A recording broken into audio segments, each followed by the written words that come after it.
The story begins with an old farmer calling out his 3 sons and showing them a trampled field of wheat.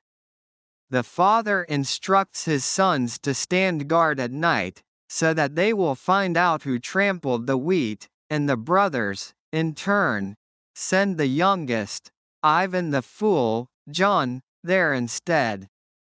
At night, John, sweetly chatting with the hedgehog, which he had previously saved, sees the outline of a mare and throws the rope into a misty cloud. Suddenly, the rope tightens, and the mare begins to carry him across the fields and meadows. They fall into a swamp, and John pulls out the drowning mare using the windmills. Being bound, she cries, and the hero, feeling sorry for her, lets her go free, given the word that she will no longer trample on their fields. The next morning, in the stable, he discovers 2 horses and meets a small humpbacked magic foal. He says that he was sent by his mother mare to help and support him in any way. John, wanting to get money for the horses, leads them to the bazaar. There, the king sees them and gives orders to take them to his stables, saying that they are actually his horses now.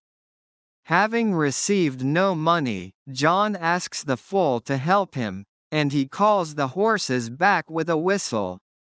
The king offers John the position of the most important groom, and he agrees. Over time, the people begin to love John more and more. The king wants to execute him, but can't find a reason. The sleeping bag suggests sending the groom to retrieve the firebird, and then executing him for not following the king's order, as he thinks that John will not be able to find it. John and Foal go in search of the firebird. After collecting the dream nuts, they find the bird's shelter and pour them out to it. The bird, having eaten all the nuts, falls asleep. John puts it in chains. The next morning, the foal tells him that the bird can only get hot when it's free. In chains, it cries, and John lets it go free. On their return, the executioners lead John to the block. He claims that he caught the firebird, but released it, but no one believes him despite bringing back feather from it. When the axe is already raised over his head, the firebird appears, and the execution is cancelled. The king, hating John more and more, at the instigation of the sleeping bag, sends him to retrieve the Tsar maiden, thinking that he will not be able to cope with this task, since the maiden lives in an ice country on a high rock. However, John and Foal reach their destination. The girl wakes up from a dream and tells John that she does not want to get married because there are no heroes left, and then jumps into the abyss. John does not hesitate to rush after her before both of them get picked up by Foal, who can actually fly. The king wants to get married right away, but the girl refuses to do so without her grandmother's ring, which she dropped in the ocean years ago. John, who has already fallen in love with the Tsar maiden, asks the king for the impossible job, so as not to think about the upcoming wedding and the maiden herself. The delighted king sends John to get the ring. John and Foal embark on an adventure in the magical roads. The foal, after talking to the sun, moon, and wind, finds out where the ring is, and he and John fly to the whalefish. As it turns out, the whale is chained up for swallowing ships years ago, but doesn't know how to set them free. John makes him sneeze, and the ships float out to sea once again. In gratitude, the whale sends them a crab, which brings them the Tsar maiden's grandmother's ring. On his return, John comes to the girl in the tower and asks her to marry him, not knowing that he's being watched. The king's guards break into the bedchamber and place John under arrest for attempted kidnapping, whereas Foal is shot on the wing by the king.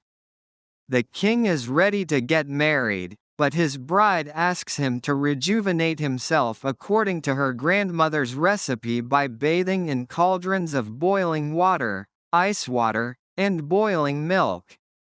The sleeping bag advises to test the cauldrons on John before the execution. At night, the girl tells the fool that in the first cauldron, it is necessary to throw her grandmother's ring, in the second, the feather of the firebird, and in the third, the flower of life and death that grows at the end of the world, and then John will remain alive.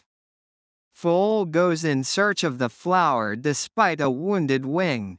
In the morning, the king hypocritically declares that he is giving John a chance at redemption, and orders him to jump into the cauldrons. In the first cauldron, the girl throws her ring, and John is carried out of there safely. In the second, the firebird's feather falls in, and he also remains unharmed.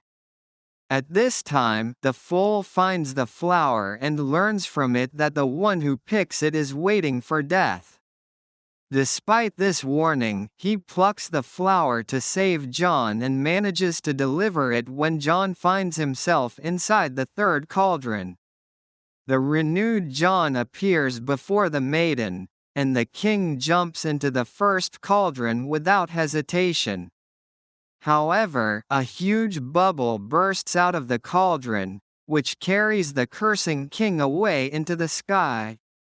The fool patiently waits for his death, but the Tsar maiden reveals to him that the words of the flower were just a test, and if he hadn't plucked it, he actually would have died, but now, he never will.